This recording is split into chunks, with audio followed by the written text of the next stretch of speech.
Sanity is not a fortress, but a fragile consensus between ourselves and the world. When that consensus is deliberately shattered by those you trust most, the line between reality and nightmare dissolves into nothing. For Alara Vance, this dissolution began with the cold, definitive click of a lock. The sound was heavy, metallic, echoing in the sterile silence of the all-white room, a sound of absolute finality. She stood motionless, the thin fabric of the hospital gown doing little to ward off the unnatural chill that had nothing to do with the room's temperature. Through the small, wire-meshed window embedded in the door, she watched the back of her husband, Liam, as he walked down the long, polished corridor. His shoulders were straight, his pace even, not the gait of a man leaving his beloved wife in a place of healing, but the stride of a man walking away from a successfully closed deal. Beside him was his mother, Margaret, her hand placed reassuringly on her son's arm. Just before they turned the corner, Margaret glanced back, and for a fleeting second, her eyes met Alara's. There was no sympathy in that gaze, no concern, only the faintest flicker of a triumphant smile, a chilling expression of victory that pierced through Alara's drug-induced haze. Her mind struggled to connect the pieces. The last thing she remembered clearly was the argument in their living room, the shattering of a crystal glass against the marble fireplace. She remembered screaming, a raw sound of pain and betrayal born from the discovery on his hidden phone. And then she remembered Liam's arms around her, his voice a deceptive balm against her ear, whispering that everything would be all right, that he was just going to get her some help. She had collapsed into him, believing, wanting to believe, that the man she loved was trying to fix what was broken.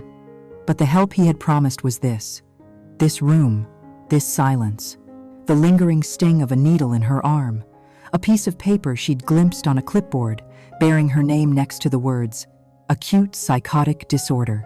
The words were a brand, a label designed to invalidate everything she was, everything she knew. The fear, which had been a dull thrum beneath the surface of her confusion, now sharpened into a cold, terrifying certainty. This wasn't a misunderstanding. This wasn't care. This was a calculated, perfectly executed plan. They hadn't brought her here to be healed. They had brought her here to be erased. Before the white room, before the lock and the lie, Alara Vance's life was a gilded cage of her own unintentional making. She was the sole inheritor of the Vance construction fortune, a legacy built from the steel and concrete skeletons of skyscrapers that touched the clouds, a name synonymous with power and old money in Connecticut. But after the sudden, violent death of her parents in a private plane crash 2 years prior, the name felt more like a burden than a blessing. She was adrift in a sea of assets, trusts, and board meetings she had never been prepared to navigate alone. The sprawling family estate, once filled with the warmth of her mother's laughter and the scent of her father's cigars, became a silent, cavernous museum of a life that was no longer hers. More than the money or the power, Alara craved an anchor, a connection to replace the profound emptiness that had taken root in her heart. She was intelligent and possessed a quiet strength, but grief had made her vulnerable, her loneliness a fertile ground for deception to grow. Into this carefully curated silence walked Liam. He was a rising architect with a portfolio full of bold designs and a smile that could disarm armies. They met at a charity gala, and he seemed utterly uninterested in the Vance name. Instead, he was captivated by her thoughts on postmodernism, her quiet wit, her surprising knowledge of structural engineering, a passion she had inherited from her father. He didn't see an heiress, he saw Alara, or so he made her believe. He was a builder, and he promised to build a new world for her, one filled with light and laughter, a world to banish the shadows of her grief. Their courtship was a whirlwind of romantic gestures and intellectual conversations. He designed a lakeside cabin for them on a piece of Vance property, a sanctuary just for two, and it was there, under a sky full of stars, that he proposed. Alara, starved for the family she had lost, saw in him the promise of a new one. She said yes without a moment's hesitation, believing she had found not just a husband, but a partner, a soulmate who could help her feel whole again. And with Liam came his mother, Margaret. On the surface, Margaret was the picture of a supportive mother-in-law, A woman of impeccable taste and sharp social instincts, she embraced Elara, smoothing her transition into her new role as a wife. "You are the daughter I never had," she would say at social gatherings, her voice dripping with practiced sincerity as she adjusted a stray strand of Elara's hair. She helped plan their wedding, an extravagant affair that was featured in society magazines, a perfect performance of familial bliss. But beneath the Chanel suits and the perfectly coiffed silver hair was a mind like a steel trap. Elara began to notice it in small, almost imperceptible moments. A lingering glance at the diamond necklace Elara's father had given her. A casual suggestion that Elara consolidate her portfolio under the management of a more aggressive financial advisor, one whom Margaret just happened to know personally. When Elara once bought a painting on impulse, a vibrant abstract piece that spoke to her soul, Margaret had smiled thinly and remarked, "It's lovely, dear. An expensive burst of emotion, isn't it?" The words were subtle, a gentle chisel against the foundation of Elara's confidence in her own judgment. Their life together was a masterpiece of illusion. The Vance estate was renovated under Liam's direction, its classic warmth replaced by a sleek, minimalist aesthetic that was beautiful to look at but cold to the touch. It became less of a home and more of a stage for the life they were performing. They hosted dinner parties where Liam would hold court, charming investors and city officials with his grand visions for urban renewal, projects that were, of course, to be financed by Vance Capital and built by Vance Construction. Elara played the part of the graceful, supportive hostess, smiling and nodding at the appropriate times, yet often feeling like a beautifully dressed ghost in her own home. Liam had gently discouraged her from taking an active role at the company, framing it as a loving gesture. "You've been through so much, my love," he'd say, stroking her cheek. "Let me handle the stress of the boardroom. You deserve to rest, to enjoy the life your father built for you." It was a comforting lie, and for a time, she chose to believe it. She didn't want to see that he wasn't protecting her from the stress. He was isolating her from her own power. The gilded cage was being constructed around her, bar by shimmering bar, and she was too in love to notice the door swinging shut. The foundation of their marriage, she would later realize, was not love, but a business plan. She was not the partner, she was the primary asset. The first crack in the gilded cage appeared not with a bang, but with the quiet rustle of paper. Elara's father, a man who trusted numbers more than people, had instilled in her the discipline of personally reviewing the quarterly statements from her primary trust fund. It was a ritual Liam had gently tried to coax her out of, calling it a morbid chore and assuring her that his financial team had everything under control. But it was one of the few tangible connections she had left to her father's meticulous mind, so she persisted. On a quiet Tuesday afternoon, while Liam was out at a site meeting, she sat in her father's old study, a room Liam had wanted to renovate, but she had refused. A single line item caught her eye. It was a wire transfer, dated 2 weeks prior, for just over $2 million. The recipient was a company she had never heard of, Apex Holdings, LLC. It was a substantial amount, yet small enough not to trigger an automatic alert from the trust's administrators. It was a thief's withdrawal, bold but calculated. Her heart began a low, nervous drumbeat against her ribs. She tried to reason with herself. Perhaps it was a legitimate investment Liam had forgotten to mention. When he returned home that evening, smelling of fresh air and success, she approached him not with an accusation, but with a question. She held the statement in her hand, her finger pointing to the line item. "Liam, what is Apex Holdings?" For a microsecond, a flicker of something unreadable, panic, perhaps, or irritation, passed through his eyes before being instantly extinguished, replaced by a warm, theatrical smile. He let out a low chuckle and pulled her into his arms. "You found it. I was hoping to keep it a surprise until the deal was closed." He led her to the sofa, his arm draped possessively around her shoulders. He painted a masterful picture of a once-in-a-lifetime opportunity, a discreet, off-market deal to acquire a large parcel of undeveloped land, a future luxury resort. He claimed Apex Holdings was simply a shell corporation to ensure secrecy and prevent a bidding war. "This is for us, Elara," he said, his voice a hypnotic murmur. "This is the project that will make our name legendary." I wanted to present it to you when it was all finished. A gift." He kissed her forehead, her cheeks, her lips.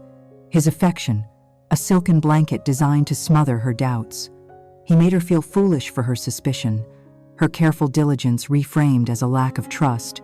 She allowed herself to be persuaded, to sink back into the comfort of the illusion, because the alternative was too terrifying to contemplate. But the seed of doubt, once planted, refused to die. Her father's voice echoed in her memory. Deals that have to hide in the dark usually belong there.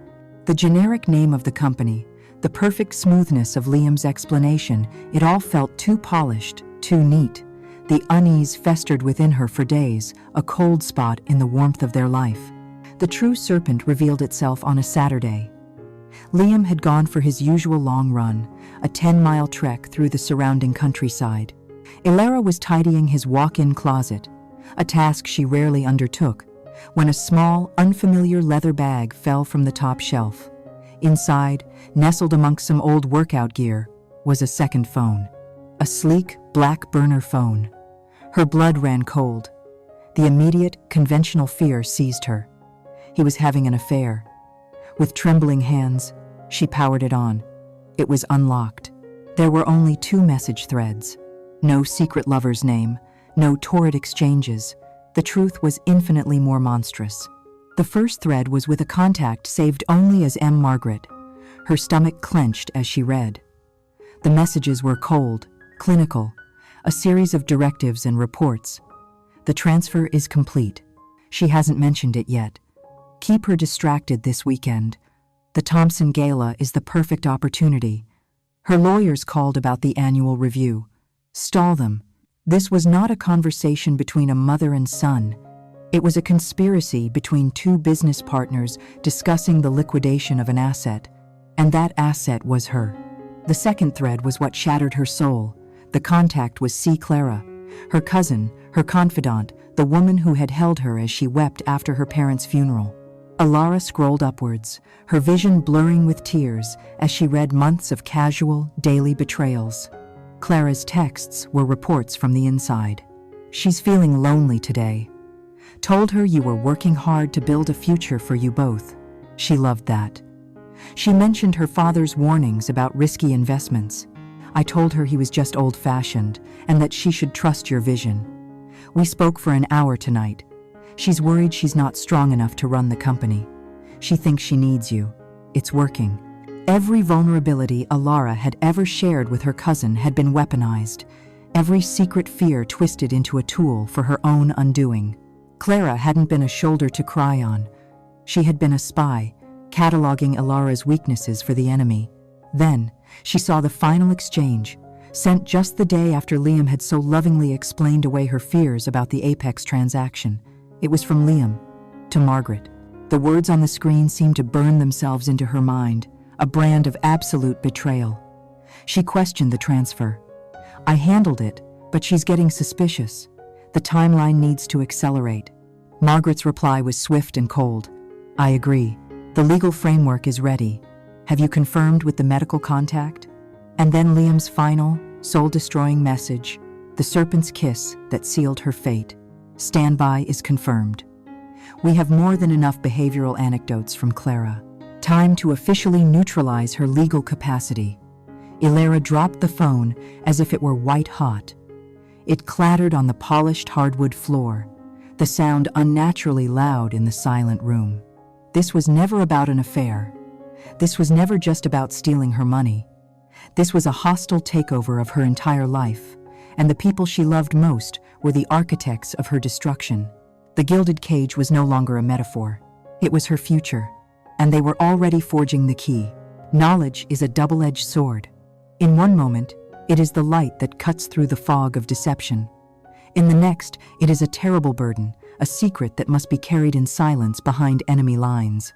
After finding the burner phone, Ilara's world was irrevocably split into 2 realities. There was the outward reality she was forced to perform, that of the loving, if slightly fragile, wife to Liam, and the secret, terrifying reality she now inhabited alone, where every smile was a threat and every kind word a potential lie. Her first instinct was to scream, to confront them with the vile evidence she held in her hands. But she smothered the impulse with cold, hard logic. They were already painting her as unstable. A hysterical accusation, even a truthful one, would be the final brushstroke on their masterpiece of her insanity. It would be her word against the carefully constructed consensus of her husband, her mother-in-law, and her closest cousin. She knew with a certainty that chilled her to the bone who the world would believe. So she played her part. She put the phone back, erased her fingerprints, and when Liam returned from his run, she greeted him with a kiss, the touch of his lips on hers feeling like the cold press of a snake's skin. Her life became a covert operation. She had to assume everything was monitored, her laptop, her phone, perhaps even the house itself. She bought a cheap, prepaid phone and a notebook during a trip to the grocery store, hiding them in a loose panel behind the books in her father's study. There, late at night, when the house was still, she began to document everything. Every condescending comment from Liam, every passive-aggressive remark from Margaret, every piece of financial paperwork she could access. She started her own quiet investigation into Apex Holdings, but it was like chasing a ghost through a maze of corporate law. The company was registered in Delaware, owned by another shell company registered in Nevada, which was in turn owned by an anonymous offshore trust. The trail was expertly layered, designed by professionals to be a perfect dead end. The sophistication of the scheme was terrifying. It confirmed this was no impulsive act of greed, but a long-conceived, meticulously planned campaign to strip her of everything. As Alara moved with newfound caution, a subtle shift in her demeanor, Liam and Margaret sensed it. They interpreted her watchfulness not as suspicion, but as further evidence of her deteriorating mental state. And so, the gaslighting symphony began, a campaign of psychological warfare designed to make her dismantle her own reality. It started with small, insidious acts of sabotage. Her car keys, which she unfailingly left on a silver hook by the door, would vanish. After 15 minutes of frantic searching, Liam would discover them in the pocket of a coat she hadn't worn in months, his face a mask of gentle concern. "Don't worry about it, darling," he'd say, pulling her into a hug. "We all have moments like that." A week later, a priceless heirloom, a pearl necklace from her grandmother, was missing from its velvet box. Alara was beside herself. Margaret orchestrated a house-wide search, only to find it later sitting in plain sight on Alara's own vanity table. "Oh, you poor thing," Margaret said, her voice laced with pity that felt like acid. "To be so distressed over something right in front of you, you really must be exhausted." They began to erase her life in small increments. She had a lunch appointment with an old college friend. She was desperate to see a potential lifeline to the outside world. She waited at the restaurant for an hour, calling and texting her friend with no reply. When she returned home, humiliated and confused, Liam informed her that her friend had called the house earlier to cancel, and that he had told Alara about it that morning. "Don't you remember, love? We were in the kitchen. You seemed a bit distant." He said it with such conviction that for a terrifying second, she almost believed him. She frantically checked her phone. There were no missed calls, no texts from her friend. When she finally reached her friend later that evening, the woman was confused. "Cancel? Alara? I never called. I was at the restaurant too. I waited for 45 minutes before I thought you had stood me up." Liam had intercepted the call on the landline, isolating her further, making both her and her friend believe the other was unreliable. Margaret, meanwhile, was the conductor of the public campaign. She would have long, hushed phone calls in the garden, just loud enough for Alara to overhear snippets. "She just seems so fragile since her parents passed," she'd say to a mutual acquaintance. "We're all terribly worried. She loses things, forgets conversations." Liam is being a saint, of course, but it's a heavy burden. The poison spread through their social circle, recasting Alara as a tragic, unstable widow, completely dependent on her heroic husband. The most brutal movements in the symphony were performed by Clara. Her cousin would visit under the guise of concern, bringing coffee and a listening ear. Alara, starved for an ally, would test the waters, hinting at her anxieties. "I just feel like I'm losing control of things," Alara once confessed, her voice trembling, "especially the finances." Clara took her hand, her eyes wide with feigned empathy. "Oh, Eli. That's the grief talking. You've been through a trauma that would break anyone. Of course you feel out of control. Liam and your aunt are just trying to take the pressure off you. Maybe you should let them. Maybe fighting it is what's making you feel so paranoid." Clara took her deepest, most legitimate fears and labeled them as symptoms, reinforcing the narrative of her insanity. In that moment, staring into the face of the girl she'd grown up with, Alara felt a profound and absolute solitude. She was an island, and the sea around her was rising, filled with sharks disguised as her rescuers. The constant, unrelenting pressure was working. There were moments, in the dead of night, when she would lie awake and wonder if they were right. Am I going crazy? Did I imagine the phone? But then, she would slip into her father's study, open her hidden notebook, and read the words she had transcribed from the burner phone. Neutralize her legal capacity. It was her mantra, her anchor to the truth. She was not crazy, she was being erased. And the symphony was building towards its terrible crescendo. The end did not come in the dead of night, but under the glittering chandeliers of Alara's own dining room. Liam and Margaret announced they were hosting an intimate dinner party, a gathering of their closest circle. It was presented as a way to reconnect with friends, but Alara felt a cold dread settle in her stomach. She knew, with the primal instinct of a cornered animal, that this was not a party, it was an execution. The guest list was a carefully curated collection of witnesses. A few older, influential family friends, who were deeply loyal to Margaret, and a man introduced as Dr. Peterson, a psychiatrist described as an old friend of the family, now specializing in stress and trauma. He had a practiced, calming smile that didn't reach his cold, analytical eyes. Alara walked into the room feeling like an actress stepping onto a stage for the final, tragic act of a play she had no desire to be in. She was dressed in a simple, elegant navy dress, a stark contrast to the glittering artifice of the evening.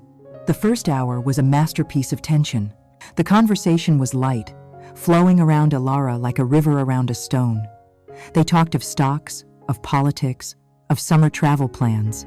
Liam was the perfect host, refilling glasses and laughing at jokes, while Margaret guided the discussion with the subtle skill of a master puppeteer.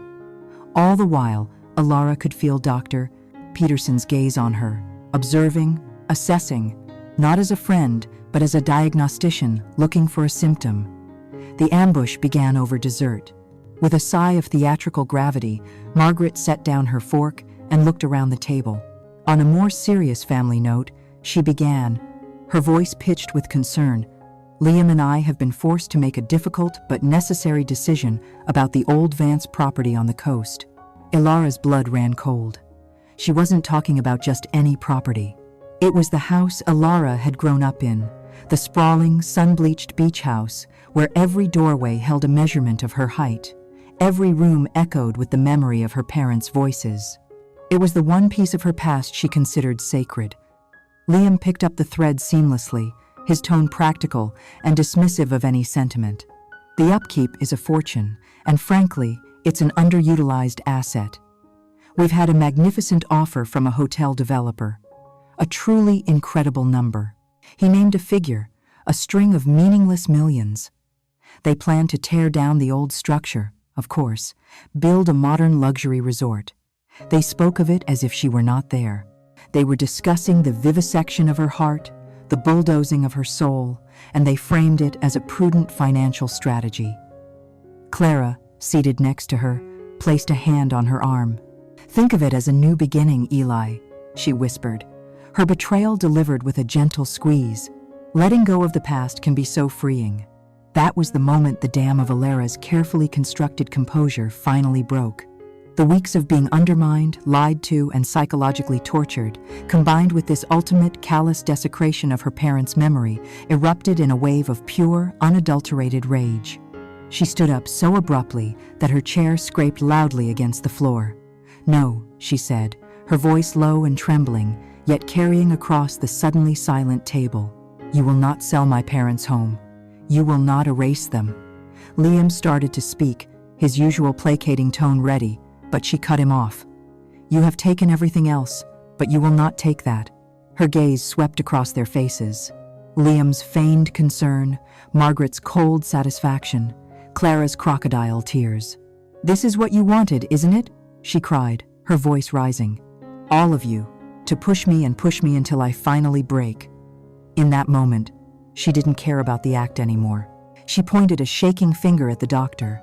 "And you are here to witness it, the final piece of evidence." With a surge of grief and fury, she swept her arm across the table, sending her wine glass flying. It shattered against the far wall, a splash of red against the pristine white paint, a sound as final as a gunshot. The reaction was instantaneous and perfectly rehearsed. Liam rushed to her, grabbing her arms, his touch not comforting but confining. "Shh, darling, you're not well. You're hysterical." Margaret rose, her face a mask of sorrowful dignity. "Please, everyone," she said to her stunned guests. "Forgive us. As you can see, Alara is unwell. We have been trying to manage it privately, but it has become too much." Dr. Peterson stepped forward. His moment had arrived. "This appears to be an acute psychotic break," he announced, his voice carrying the weight of false authority. "Her emotional response is dangerously disproportionate. For her own safety, she needs immediate intervention." Clara began to sob openly, completing the devastating tableau of a family in crisis. The guests, horrified and convinced, were quickly ushered out with whispered apologies. Alara was left alone with her captors. There was no more pretense. Liam's grip tightened, his eyes no longer loving but cold and hard. Dr. Peterson was already on the phone, speaking in low clinical tones. Within 20 minutes, 2 orderlies in white uniforms were at the door. They were quiet, efficient, and unmoved by her protests. Liam produced a document, a court order for a 72-hour psychiatric hold, already signed by a judge, legitimized by Dr. Peterson's pre-written diagnosis and the sworn perjured affidavits from her husband and her mother-in-law. It was all a lie, but it was a lie that now had the full force of the law behind it. As they led her out of the home that was no longer hers, she saw Margaret watching from the doorway, her face unreadable, a modern-day empress who had successfully orchestrated the exile of her only rival. The doors of the ambulance closed, plunging her into a sterile, white darkness. The trap had sprung. Her old life was over. The first 48 hours at Blackwood Manor were a descent into a muted, chemical hell. The institution was not a modern, sunlit facility of healing, but a relic of a bygone era, a sprawling Gothic structure of gray stone and barred windows that seemed to absorb the light from the sky. It was a place where despair was palpable in the very air, thick with the scent of antiseptic and forgotten histories. Upon arrival, Alara was stripped of her identity with a quiet, bureaucratic efficiency. Her clothes were replaced with a shapeless gown, her wedding ring was removed from her finger and placed in a small plastic bag, and her name was reduced to a case number on a clipboard. She had ceased to be Alara Vance. She was now merely a patient, another lost soul to be managed. The true prison, however, was not the locked doors, but the medication. Twice a day, a nurse would appear with a small paper cup containing a cocktail of powerful antipsychotics and sedatives. The drugs plunged her into a thick cognitive fog, a state of perpetual twilight where her thoughts swam like fish in muddy water. Clear, linear thinking became an impossible luxury. Her rage, her fear, her meticulous plans to fight back all were blunted, smoothed over by a chemical blanket that left her docile and disconnected. Time became meaningless, a blurry continuum of bland meals, shuffling walks down linoleum hallways, and long, empty hours spent staring at a television that was always on but never watched. Her world shrank to the size of her own clouded mind, and this, she knew, was precisely what Liam and Margaret had intended. A lucid, fighting Alara was a threat. A sedated, confused Alara was the perfect confirmation of their diagnosis. She was surrounded by ghosts, the other patients who drifted through the common rooms. Some were lost in violent conversations with unseen figures, others wept silently in corners, and many, the most haunting of all, simply stared into space with eyes that had seen too much and now saw nothing at all. The staff, overworked and underpaid, moved with a detached indifference. They were not cruel, but their compassion had long been eroded away, leaving only a rote professionalism.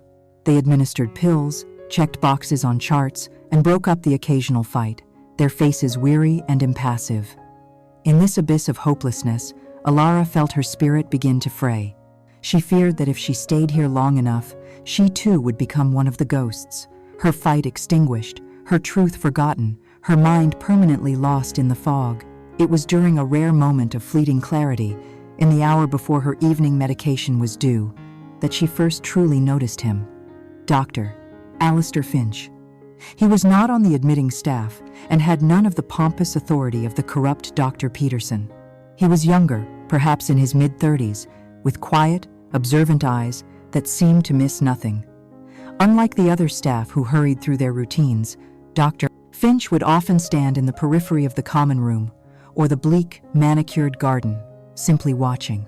He didn't just look at the patients, he studied them, his expression a mixture of clinical curiosity and something deeper, something that looked almost like empathy. In his office, far from the vacant stares of the ward, Dr. Finch reviewed Alara's file for the third time. It bothered him. On paper, it was a textbook case of a sudden psychotic break, but his gut, a diagnostic tool he had learned to trust, told him the story was too neat, too perfect. The report from the committing physician, Dr. Peterson, was filled with overly dramatic, literary language phrases like a tempest of paranoid fury and a complete shatter of her perceived reality. It read less like a clinical assessment and more like a script. Then there was the context. The file contained the legal paperwork granting Alara's husband full conservatorship over her vast estate.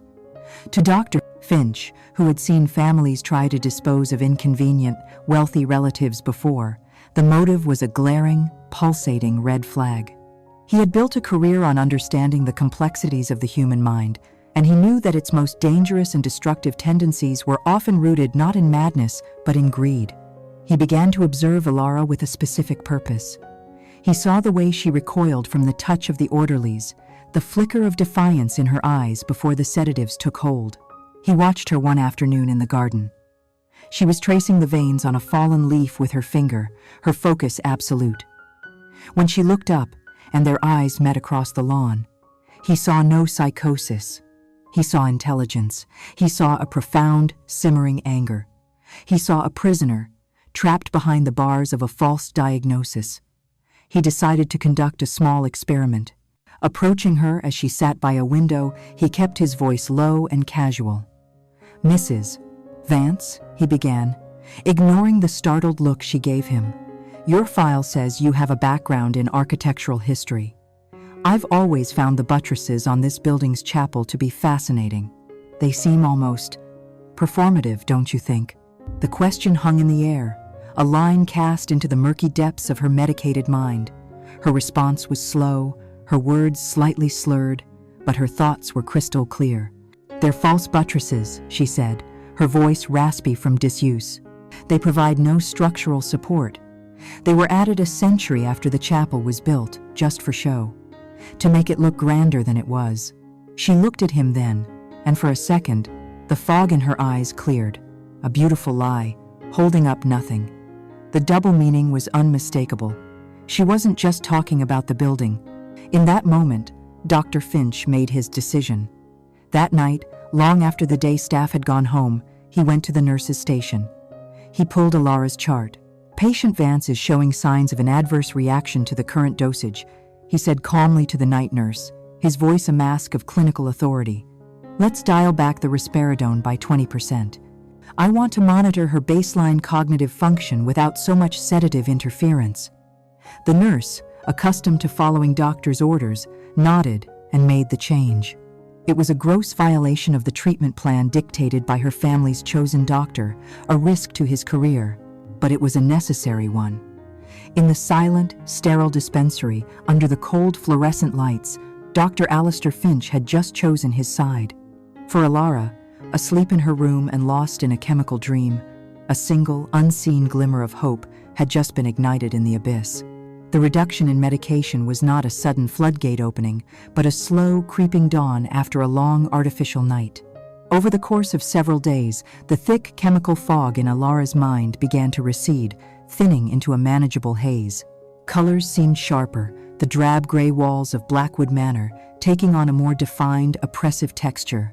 The muffled sounds of the ward, the distant weeping, the squeak of nurses' shoes, the drone of the television became distinct and clear. Most importantly, her own thoughts began to re-emerge from the depths, no longer slow and scattered, but sharp and cohesive. With this returning clarity came not comfort, but a renewed and terrifying awareness of her predicament. The hopelessness she had felt while sedated was replaced by a cold, sharp-edged fear. She was a prisoner in a system designed to crush her, and she was utterly, terrifyingly alone. Her sessions with Dr. Alistair Finch became the focal point of her existence.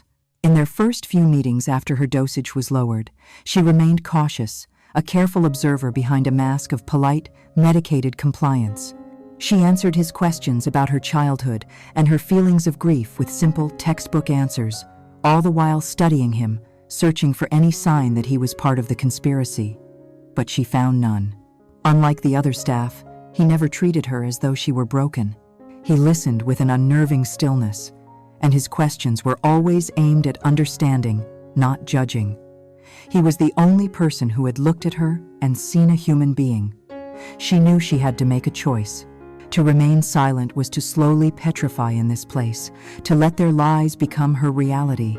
To speak the truth was a monumental gamble. If he was not who he seemed, if he reported her story back to Liam, they would undoubtedly increase her medication until she was little more than a living ghost. It was a choice between a slow, certain death of the soul and a desperate, dangerous bid for life. During their fourth session, in the quiet sanctuary of his book-lined office, she decided to take the leap. She sat straight in her chair, her hands clasped in her lap to still their trembling. Dr. Finch had just asked her a gentle question about her relationship with her husband. Elora took a deep breath. "Doctor," she began, her voice steady despite the frantic beating of her heart. "What I am about to tell you will sound like a highly detailed, paranoid fantasy. It is the very story my family is paying a great deal of money for you to cure me of. But it is the truth." For the next hour, she laid it all out. She spoke not with the hysteria they had accused her of, but with the cold, measured precision of a witness giving a sworn statement. She told him about the burner phone. She gave him the names Margaret and Clara. She told him about the $2 million transfer to the untraceable LLC, Apex Holdings. She detailed the gaslighting campaign, the missing keys, the phantom appointment, Clara's treacherous comfort.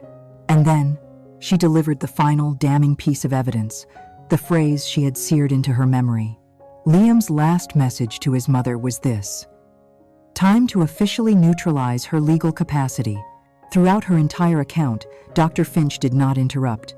He sat perfectly still, his pen poised over his notepad, his eyes fixed on hers. His expression was unreadable, a mask of professional neutrality. When she finished, a profound silence filled the room, heavy with the weight of her revealed truth. He finally made a single note on his pad. "That is a very serious and detailed accusation, Mrs. Vance," he said, his voice even. He didn't say he believed her, but crucially, he also didn't say he disbelieved her.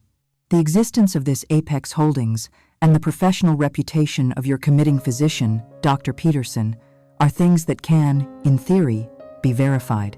He looked at her then, and she saw a flicker of something behind his professional facade, a shared understanding. "For now, we will continue our sessions. I want you to focus on your recovery." It was a dismissal, but a dismissal with a promise. He was going to check.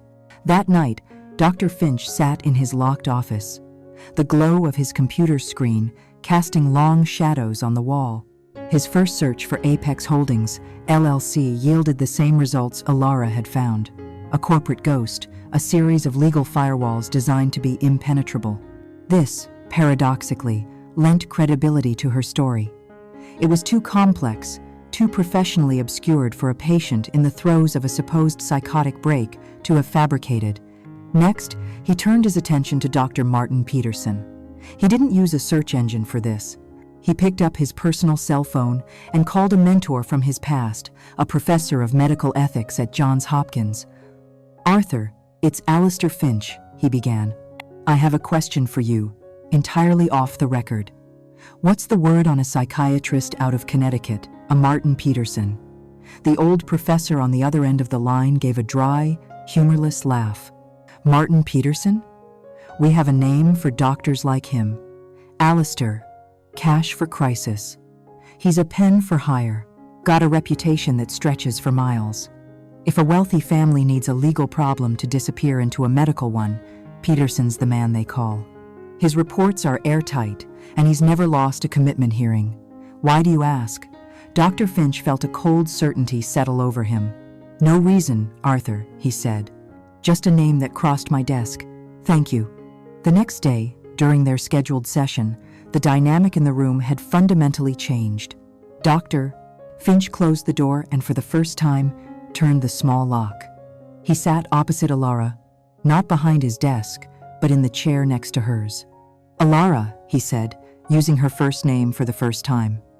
The sound of it, spoken with respect, almost made her weep. "I made some inquiries last night about Dr. Peterson. My source confirmed that he has a reputation for signing the documents that wealthy families require." The relief that washed over Alara was so immense it was dizzying. It was the feeling of a drowning person finally finding solid ground beneath their feet. She was not crazy, and she was no longer alone. "From this moment forward, Dr. Finch continued, his voice low and serious, "Our goal is twofold. Your primary goal is to get out of here. My primary goal is to help you. To do that, we must operate under a strict set of rules. Outside this room, I am your doctor, and you are my patient who is showing steady, gradual improvement. You must cooperate in your other therapies. You will speak of your grief, your sadness, but you will never again speak of the conspiracy to anyone but me. They are watching your progress. Any miraculous, sudden recovery will be seen as suspicious. You must become the perfect patient." He leaned forward slightly, his eyes filled with a new intensity. "They thought they could bury you in here. Instead, this will be our headquarters. You will gather your strength, and I will be your eyes and ears to the outside world. The game has changed, Ilara. We are no longer on the defensive. We are now planning the attack." Inside the quiet confines of Dr. Finch's office, a silent war was being planned. The room, once a space for therapy, had transformed into a command center. "We can't attack them head-on," Dr. Finch explained, his voice a low murmur that wouldn't carry past the heavy oak door. "A direct accusation from you right now would be dismissed as a symptom. And if I were to suddenly challenge their narrative, I'd be removed from your case, and you'd lose your only ally. Our first move must be subtle, a tremor, not an earthquake. We need to disrupt their primary resource, your money." Alara, clearer and more focused than she had been in months, nodded in agreement. Liam's ambition was his greatest weakness. His side deals, his lavish lifestyle, the entire edifice of his new power was built on the foundation of her inheritance. If they could crack that foundation, the whole structure would become unstable. The key was finding an ally on the outside, someone beyond the reach of Liam's charm and Margaret's influence. There was only one person, Arthur Sterling. A formidable man in his late 70s, Arthur had been her father's personal attorney, confidant, and closest friend for over 40 years. He was a man of old-world integrity who viewed the law not as a set of rules to be bent, but as a shield to protect the innocent. He had been sidelined by Liam after the wedding, politely but firmly replaced by a team of younger, more modern lawyers. Arthur had been offended, but Alara knew his loyalty was to her father's memory and, by extension, to her. The problem was communication. Every phone call she was permitted was monitored by a nurse, its duration logged. She couldn't simply state that her life was in danger. She needed a message that would sound like nonsense to a casual listener, but like a fire alarm to Arthur Sterling. She found the answer in a memory of her father. He was a cautious man, a planner who believed in contingencies. When Alara was a teenager, He had created a game with her, a verbal failsafe. If you are ever in trouble and can't speak freely, he had told her, work the phrase "blue lobster" into the conversation. It's so ridiculous, no one will think twice, but I'll know it means you need me to drop everything and come running. After his death, Alara had assumed the code died with him, but her father had been more thorough than that. He had told her, if I'm not here, the only other person on this earth who knows the code is Arthur. Dr. Finch arranged the call. As predicted, a stern-faced nurse sat in the corner of the room, listening to every word. Alara took the receiver, her hand slick with nervous sweat. When Arthur's familiar, gravelly voice came on the line, a wave of emotion threatened to overwhelm her. She forced it down, adopting the slightly disconnected, childlike tone she had been perfecting for weeks. Arthur? It's Alara, she began. They let me make a call. Alara, my dear girl, he said, warmth and concern evident in his voice. It is so good to hear you. How are you holding up? She rambled for a few minutes about the food, the garden, the mundane details of her confinement, playing the part of a confused patient. The nurse looked bored. Then, Alara saw her opening. I had a dream about Dad last night, she said, her voice becoming wistful. We were in his study, looking at his old ship in a bottle collection. It was so real. And he told me to tell you something. He said to make sure you were looking after his most valuable ship, the Blue Lobster. A dead silence fell on the other end of the line. For a heart-stopping moment, Alara thought he had forgotten. The nurse shifted in her chair, glancing at her watch. Then, Arthur's voice returned, but it had changed. The paternal warmth was still there for the nurse's benefit, but underneath, Alara could detect a new, steely edge. The Blue Lobster, he repeated slowly. Of course, an old inside joke, wasn't it? Don't you worry your head about a thing, Alara. I will personally see to it that your father's collection is perfectly safe and accounted for. You just focus on getting better. He understood. The message had been delivered. The tremor hit Liam's world less than 24 hours later. Arthur Sterling, in his capacity as a long-standing trustee of the Vance family estate and executor of her father's original will, formally filed a petition for a complete fiduciary review and asset audit, citing the current delicate health and potential vulnerability of the sole beneficiary. Legally, it was an unimpeachable action. In practice, it was a financial chokehold. It didn't seize the assets, but it froze them. No large-scale transfers, no new lines of credit, no major liquidations could proceed without passing through the fine-toothed comb of Arthur Sterling's forensic accountants. Liam was in his gleaming home office, closing a multi-million-dollar real estate deal, a personal investment made with Alara's funds when the wire transfer was declined. He got on the phone, his voice moving from smooth confidence to snarling rage. What do you mean? The account is under administrative review, he barked at the banker. My wife's signature gives me full authority. The banker's response was cold and formal. The review had been initiated by Mr. Sterling, and until it was complete, all non-essential transactions were on hold. Liam slammed the phone down, his face pale with fury. His cash flow, the lifeblood of his ambition, had just been severed at the source. That very evening, an email from Blackwood Manor arrived in his inbox. It was Dr. Finch's weekly progress report on Alara. Liam opened it, his anger still simmering. He scanned the clinical language until a particular paragraph jumped out at him. Patient's cognitive state remains complex. While she is calmer, she has developed a new fixation. She seems to believe she is still in active control of Vance Construction, speaking of it in the present tense. She has made several anachronistic references to quarterly reports and, on 2 occasions, has stated her intention to initiate a full audit to protect Daddy's legacy. This appears to be a coping mechanism, a delusion of control in a situation where she feels powerless. Liam read the paragraph twice. The word audit flared like a neon sign. He stood up and paced the room, a grim smile spreading across his face. He connected the dots, but he connected them incorrectly, just as Finch and Alara had prayed he would. It wasn't a coordinated attack by a brilliant lawyer. It was the insane ramblings of his wife, overheard on a monitored phone call by a doddering old fool who was taking them seriously. He wasn't seeing a brilliant conspiracy against him. He was seeing a mess he had to clean up, a loose end he had to tie. "Margaret," he said, striding out of the room. "We have a problem. Sterling is listening to Alara's nonsense. We need to cut her off. Completely." Their focus turned inward, toward strengthening the cage, never realizing that the most dangerous threat was already outside the walls, dismantling their world one stone at a time. The seeds of chaos had been sown.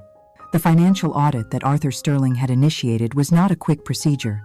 It was a slow, methodical constriction, like a boa tightening its coils. For Liam, the pressure was becoming unbearable. The ambitious side projects he had started, fueled by the steady, illicit flow of Alara's money, were now gasping for air. Contractors were calling, partners were sending terse emails, and his reputation as a man with limitless capital was beginning to tarnish. The life of effortless wealth he had stolen was proving to be remarkably stressful to maintain. This mounting pressure began to create hairline fractures in the unholy alliance he shared with his mother, and soon those fractures began to splinter into deep, angry fissures. The arguments started in hushed, vicious whispers, and escalated into full-blown rows behind the closed doors of the estate's library. "This is your fault," Margaret hissed at him one evening, her usual placid demeanor replaced by a venomous fury. "You were too greedy, too ostentatious with the spending. You drew attention, and you let that senile old lawyer spook you. I told you to have Alara sign over full power of attorney from the start, but you and your delicate, charming methods had to draw it out." Liam, who for years had chafed under his mother's suffocating control, finally snapped back. "My methods were working perfectly until you started demanding a new summer house in the Hamptons and a diamond bracelet every other week," he retorted, his voice dripping with resentment. "This entire mess started because your insatiable appetite for her money forced my hand. You were never satisfied. You just kept pushing for more, faster. You're the one who got sloppy." Their bond, forged in mutual greed, was now corroding in mutual blame. They were no longer partners in crime. They were two scorpions in a bottle, circling each other, stingers raised. Adding to this turmoil was the increasingly unstable variable of Clara. Alara's cousin had signed on for a life of luxury, not a protracted legal battle. She had been the perfect spy when the reward seemed imminent, but with the money now trapped in legal limbo, her loyalty evaporated, replaced by a whining, panicked desperation. She showed up at the estate unannounced, confronting Liam in the driveway. "Where is it, Liam?" she demanded, her voice shrill. "You promised me the down payment for a condo. You promised me a monthly allowance. I've been calling you for a week." Liam tried to placate her with his usual charm, but it had lost its effect. "I betrayed my own blood for you, for this family," she said, her eyes welling with tears of self-pity. "I listened to Alara's friends whisper about me. I have nothing to show for it but shame. I swear, Liam, if I don't see a transfer in my account by the end of the month, I'll go to Arthur Sterling, and I will tell him everything." She was no longer an asset. She was a liability with a lit fuse. From the outside, Dr. Finch and Arthur Sterling observed the chaos they had engineered. They met discreetly at Arthur's oak-paneled law office, a world away from the sterile confines of Blackwood Manor. Dr. Finch, having received updates on the family's stress levels from a still loyal Vance family housekeeper, provided the psychological analysis. "Liam is a classic narcissist," Finch explained, looking at the file he'd compiled. "Right now, his ego is taking a beating. His mother is emasculating him, and his accomplice is threatening him. He's going to be desperate for a win, a bold, independent move that proves he's smarter than all of them. He needs to feel powerful again." Arthur Sterling, a master strategist in the world of finance, steepled his fingers, a shrewd glint in his eye. "Then, we shall provide him with the opportunity to prove it," he said. "We will build him a beautiful golden ladder and allow him to climb it all the way to his own ruin." The plan they devised was a masterpiece of deception. Arthur, through a series of trusted intermediaries and shell corporations of his own, constructed a fake investment opportunity. It was a ghost, a phantom deal that existed only on paper, but it was tailored perfectly to Liam's ego. The bait was a distressed architectural project, a half-finished, avant-garde boutique hotel in a prime location whose original developer had just gone bankrupt. The story was that the bank wanted to offload the project quickly and quietly to avoid a public auction that would devalue their other real estate assets. It required a silent partner to inject a substantial, immediate cash sum to buy out the debt. The potential returns were astronomical, but the deal had to be done in cash, off the books, and within a matter of days. The opportunity was presented to Liam through a third-tier financial broker he sometimes used for riskier ventures, a man who had no idea of the true origins of the deal. The broker framed it as the deal of a lifetime, a secret pathway back to solvency and glory. Liam listened, his suspicion warring with his desperation. He did his due diligence, but every door he knocked on was one Arthur Sterling had already built. The shell corporation selling the asset seemed legitimate. The bank's supposed urgency seemed plausible. And the prize was irresistible. This was it. This was the masterstroke that would silence his mother's criticisms, pay off Clara's blackmail, and re-establish him as the financial genius he believed himself to be. Best of all, he could do it alone, using the money he had already successfully moved into the Apex Holdings account before the audit began. Margaret would never even have to know until he presented her with the massive profits. The decision consumed him for one frantic, sleepless night. His pride, his greed, and his desperation waged war against the small, flickering flame of his caution. By dawn, the battle was over. Greed had won. He sat alone in his office, the first rays of morning light illuminating the screen of his laptop. With a series of decisive clicks, he liquidated the entirety of the Apex Holdings account and several other hidden caches of Alara's money. It was everything he had managed to steal. He transferred the entire sum, millions of dollars, to the anonymous account number provided for the hotel deal. As the confirmation message flashed on the screen, a profound sense of relief and triumph washed over him. He had done it. He had outsmarted them all.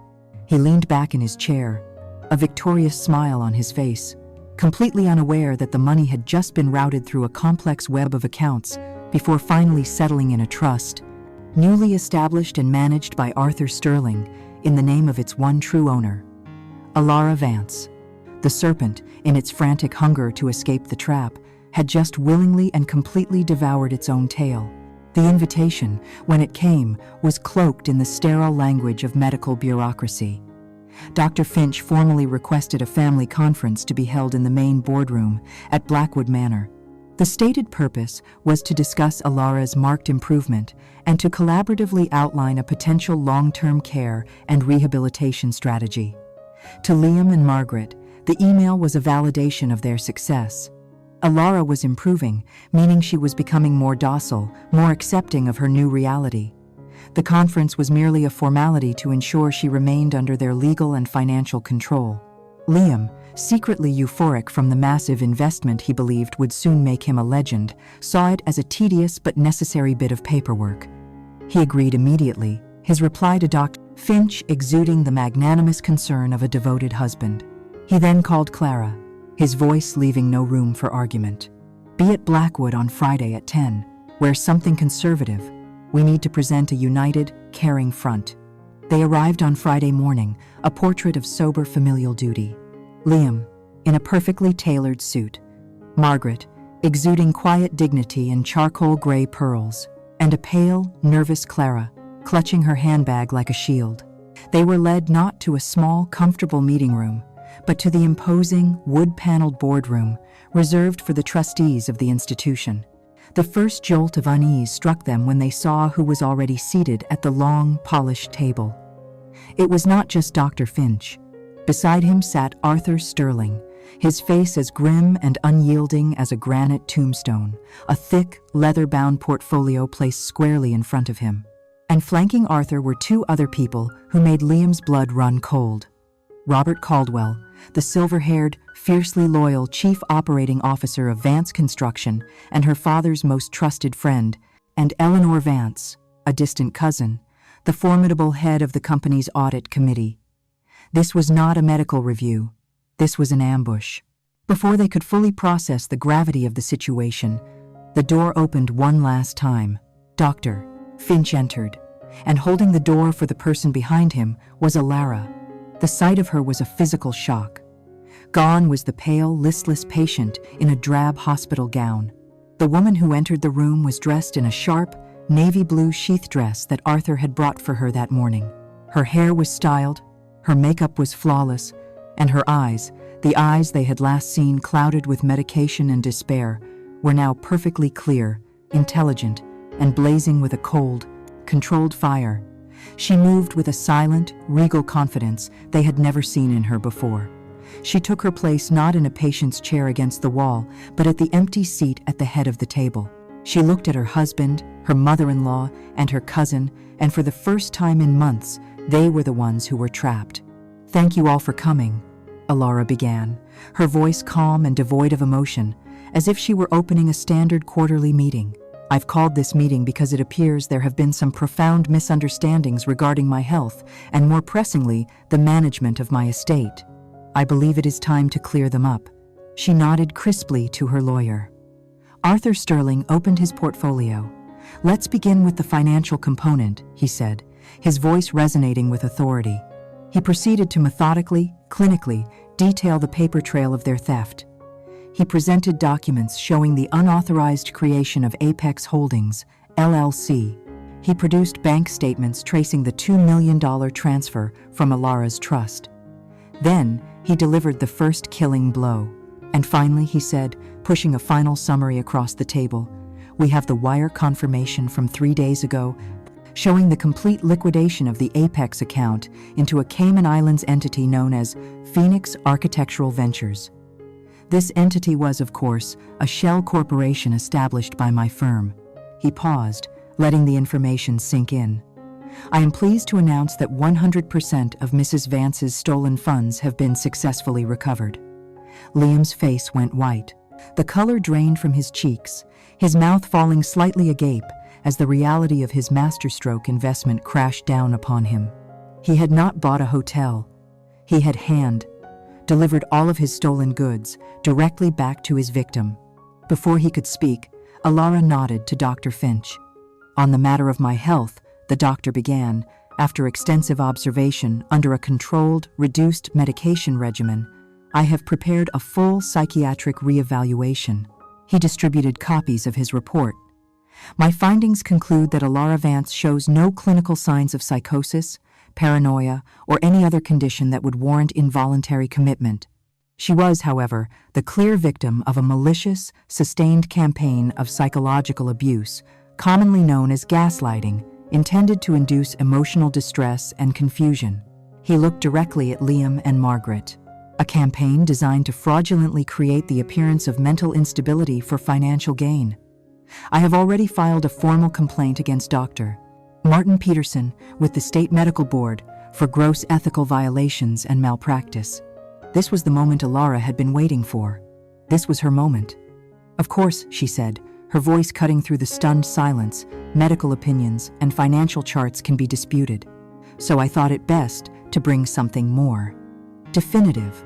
She placed a small, digital audio recorder on the polished table and pressed play. Clara's voice, wheedling and arrogant, filled the room. It was from a recording Dr. Finch had helped Alara make weeks earlier, with Alara playing the part of a broken, hopeless patient. "It's going to be okay, Eli," Clara's recorded voice said. "Liam knows what he's doing. Honestly, it was the only way. You're too sentimental. You were letting your grief for your father cloud your judgment. You would have run Vance Construction into the ground. Once Liam has full control of everything, he'll take care of all of us. This is for the best." The recording ended. The silence that followed was absolute. Clara was the first to break. A choked sob escaped her lips, and she began to weep hysterically, pointing a trembling finger at Liam. "He made me do it. He promised me things. It was his idea, all of it." Liam leaped to his feet, his face a mask of rage and panic. "This is a setup, a lie. She's crazy. She manipulated all of you," he shouted. his voice cracking, but his eyes, darting between the disgusted faces of the board members, told a different story. Margaret remained rigid in her chair, her face pale but impassive, a statue of crumbling pride.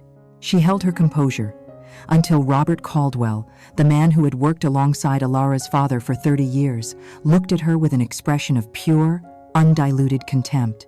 "We trusted you, Margaret," he said, his voice low and heavy with disgust. "He trusted you." At that, her iron control finally shattered. A tear escaped and traced a path down her perfectly powdered cheek. Arthur Sterling stood up, gathering his papers. He had one last announcement. "As we speak," he said, his voice tolling like a funeral bell, "the district attorney's office is issuing warrants for the arrest of Liam and Margaret Archer and Clara Benson on charges including conspiracy to commit fraud, grand larceny, and unlawful imprisonment." He looked at the three of them, now utterly broken. "The Vance family name will, of course, provide you with the resources to find legal counsel. I imagine you will need the very best." His meaning was clear. Their war was over. Their lives were ruined. Alara watched the three people who had tried to erase her, now erased themselves, their power, their reputation, their future, all gone, turned to ash in a quiet conference room. The reckoning was complete. The collapse of the Archer-Benson conspiracy was not a loud, explosive event, but a quiet, implosive one. The arrests were handled with the discreet efficiency reserved for the wealthy, but the scandal still bled out into the manicured lawns and exclusive country clubs of their world. Liam and Margaret, facing an insurmountable mountain of evidence presented by Arthur Sterling, were denied bail. Their assets were frozen, their reputations incinerated overnight. Stripped of their wealth and influence, their arrogance crumbled, leaving behind only the pathetic, grasping fear of two people who were about to lose everything. Clara, in a desperate bid for self-preservation, took a plea deal, agreeing to testify against the other two in exchange for a reduced sentence. Her punishment was not a lengthy prison term, but a life of social exile, forever branded as the traitor who had sold her own blood for a price she never got to collect. For Alara, the first days of freedom were strange and disorienting. She returned to the grand, silent estate, a place that was unequivocally hers again, yet every room felt haunted by the ghosts of her captivity. The minimalist, cold decor that Liam had so proudly installed now seemed alien and invasive. She walked through the halls, touching the familiar objects from her childhood that had survived his sterile renovations, reacquainting herself with a life that had been stolen and then abruptly returned. There was no grand celebration, no triumphant party. There was only a profound, bone-deep exhaustion and the quiet, steady work of healing. She had won the war, but the scars of the psychological siege remained. She found solace in the small things: the freedom to make her own coffee in the morning, the simple joy of walking out the front door without permission, the feeling of the sun on her face in the gardens her mother had planted. A week after the confrontation, she invited Dr. Finch to the estate. It felt important to see him here, on her own terms, not as a patient in his office, but as an equal. They walked together through the rose garden, the late afternoon sun casting long shadows across the lawn. Alara finally stopped and turned to him, her heart filled with a gratitude so immense it was difficult to put into words. "Alistair," she began, her voice thick with emotion, "I've tried to think of what to say to you, but thank you feels so inadequate. You didn't just help me, you gave me back my life. You were the only person who listened, the only person who believed. You risked your entire career for a stranger. You're a good man, a man of principle, a hero." Dr. Finch looked uncomfortable under the weight of her praise. He stopped walking and looked out over the meticulously kept garden, his expression thoughtful and shadowed. "Alara," he said, his voice quiet, "I wish I could accept that praise. I wish I could tell you that I did it all simply because it was the right thing to do."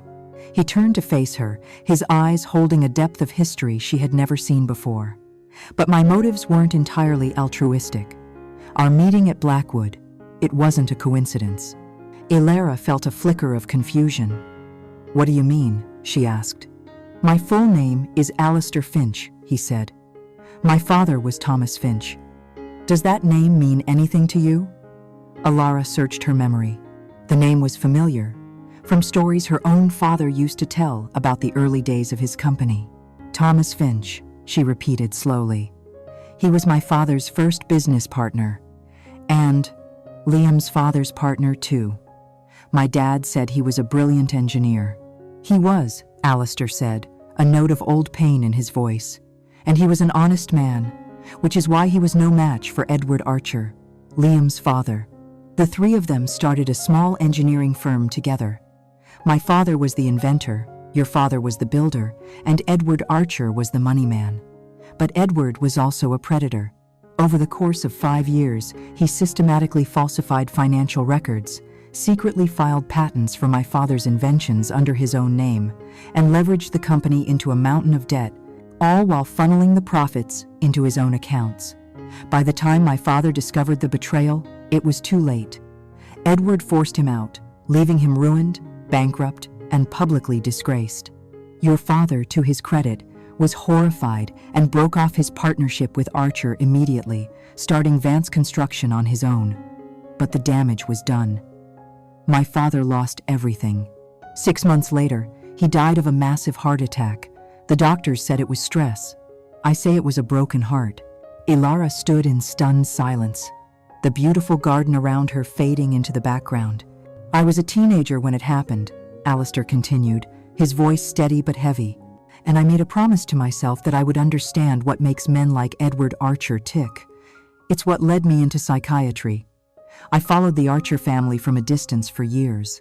When Edward died and Liam took over, I saw the same venom in a younger snake. And when your parents passed away and Liam Archer, of all people, married you, I knew it was going to happen again. The Archer playbook doesn't change. They isolate, they bankrupt, and they destroy. I suspected they wouldn't be able to get their hands on your fortune through legal means, not with your father's ironclad trusts. So I asked myself, what's the alternative? How do you take control of a person's assets when you can't take them legally? You take control of the person. He looked at her, and now she understood the unnerving intelligence she had always seen in his eyes. I specifically sought the position at Blackwood Manor, he confessed. I knew its reputation. I knew it was a place where the wealthy discreetly solved their inconvenient family problems. I didn't know when or how, but I knew that if the Archers were going to make a move on you, a place like Blackwood would be their final checkmate. I was not there waiting for a patient, Alara. I was there waiting for you. The revelation settled over her, not with a sense of being used, but with a profound, chilling clarity. Their entire alliance, her rescue, it wasn't a story of a kind doctor saving a patient.